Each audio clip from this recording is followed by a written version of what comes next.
thought that America was so wonderful. I thought that America was so wonderful. I thought that America was so wonderful. That was the first time in my life where I have genuinely not felt proud to be an American. And that was something for me as someone who, I'm not super outspoken patriotic, but I'm a fairly patriotic person. I'm just sentimental by nature. So patriotism is something I do have in me, albeit generally very small and concealed. I am a very patriotic person. So this kind of fuckery happening to our country for me was just too much to swallow, and it took me a solid month to get over it, as I'm sure it did with you and with many other people. Okay, so when I first came to America, I'm from the Middle East, and I thought the US had a really amazing education system with full access. And then I got here and I found the situation to be really different. I felt that people looked down on me, and I had to grow up, and I had to learn English, and I learned a lot about racism, about how in America we stole land from Mexico and destroyed a lot.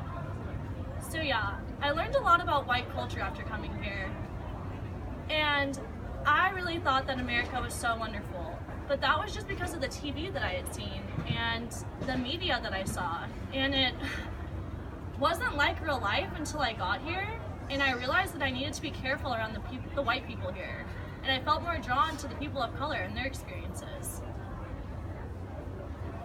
And that was my mindset. I would never think that would happen to me. Fast forward to me, and I'm hanging out with my friends, Marshall, Jody, Joel. In the sunset, we go and hang out. The plan was to go to Marshall's house. Marshall's mom makes the best tuna melt sandwiches, with a tall glass of milk, and french fries too. We chit-chatting about, what 13-year-old boys talk about. Girls. Girls we didn't even have the courage to talk to. And then it came time for me to go home. I remember it was cold. I had shorts and a hoodie on. I was just standing there at the bus stop to stay warm. I had just missed my bus, so I was waiting. No one was around. I was all by myself. I'm waiting. 5 minutes go by, 10 minutes go by, and a cop car pulls up. 2 officers come out. She's super big, like linebacker status. She comes up to me and asks, "What are you doing here?" "Just waiting for my bus." She tells me someone in the neighborhood called and I was here. Apparently it looked like I was doing something I shouldn't be doing. While they were checking my information, I looked in the car. I could see all their guns, and I was like, oh shit, I'm scared now. Especially in liberal communities such as San Francisco. After that, never ever going through that in San Francisco, I was so shocked. That was the first time I felt guarded as a black man.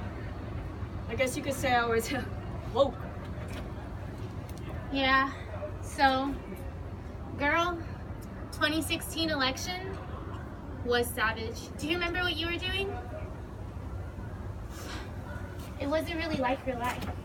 It wasn't really like real life. It wasn't really like real life until I got here.